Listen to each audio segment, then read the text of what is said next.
He needs to keep this fight standing at all times. Yeah, if he can probably defend the takedowns, but I think he'll have a better chance.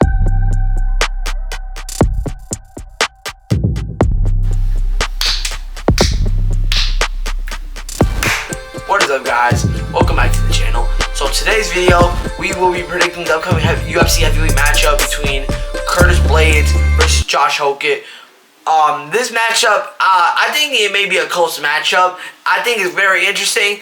It's going to prove to see if Josh Hokit's ready for the top of the division, and it's to prove that Blaydes is still in his prime here, guys. Blaydes, I think he's past it, though. After that second fight with him and Tom Aspinall, yeah, for sure. I do think that's probably what made him lose his prime, because he came back, fought Rizin, Kniev, and he looks okay.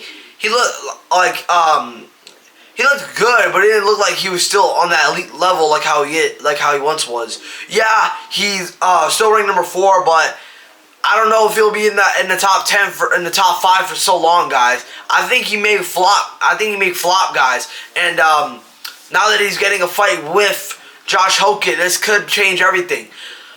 Because Josh Hokit, he's like the better version of Brock Lesnar, in my opinion. I don't know what some of you guys have to say, but he's got better striking than Brock Lesnar.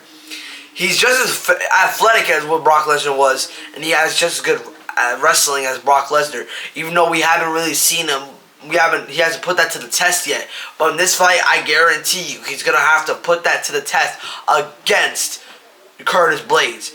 Blaydes, I'm a big fan of Blaydes. Hopefully he don't get knocked out in this fight, guys. But I think he may get knocked out. Because he's already got knocked out from Tom Aspinall. Tom Aspinall, he has a lot of knockouts, and so does Josh Hokit. So that's the only reason why I say he may get knocked out in this fight, guys. But here's some ways that he could do so he could win the fight. Starting off is to use a lot of wrestling. A lot of wrestling. If you use a lot of wrestling, there won't be that much striking, and it'll give Blaydes the better chance to win the fight. And at number 2, don't strike with him. I feel like that he should have went for a takedown like at least 15 seconds into the fight with Tom, because he was kind of striking the entire time. Yeah, they went in the clinch, but it's not like they were in the clinch for that. They were in the clinch for that long. I feel like he should at least try to land clinches and knee him in the body. At least if he wasn't trying to land no takedowns. Next up at number 3 is test Josh Hokit's cardio, because Josh Hokit hasn't been pushed to a decision his entire professional career in MMA. So Blaydes needs to test that on him and test his fight IQ, because Blaydes has really good fight IQ. Sometimes he may mess up a little bit, though. I feel like that's the only problem with Blaydes. Blaydes has really good fight IQ, guys.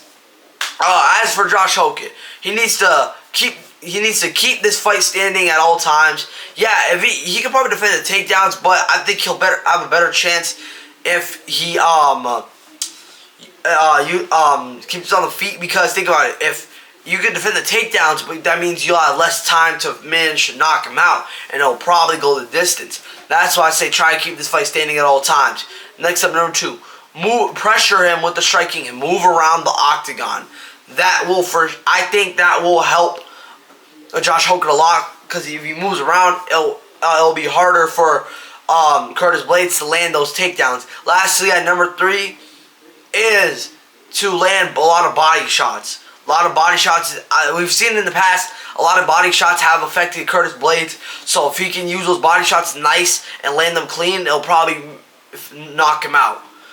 I got Josh Hokit winning this in the second round, guys. Blaydes, like I said, he needs to be smart and not start off by striking with him for like at least 30 seconds. Yeah, it's 30 seconds of a fight, but Josh Hokit, bro, it's hard lasting at least a freaking 30 seconds with him on the feet. We already seen what happened. You already seen what happened to Denzel Freeman. After like 30 seconds of that first round, Denzel Freeman looked already overwhelmed, and on top of that, he looked like he was ready to get out of that octagon already. I figured that was gonna happen though. I knew the outcome of that fight and knew what was gonna happen. I didn't expect Josh Hokit to, you know, finish him with a kick. I expected him to use a combination punch at least. But he still got the job done. Knocked down the first round like I expected it to. This fight may be a close fight, or this may be a dominant fight for Josh Hokit, or Curtis Blaydes may win this fight. I've seen some people say Curtis Blaydes is going to win because he has a lot of experience. But sometimes having a lot of experience may not matter sometimes. But we'll see what happens in that fight. Make sure y'all hit that like, subscribe button, comment down below who you got winning this fight. Like I said, I got Josh Hokit winning this fight. Comment down below, decision, knockout, or submission from each fighter. See y'all in the next one. Thank y'all for 65 subscribers. I'm out. Peace.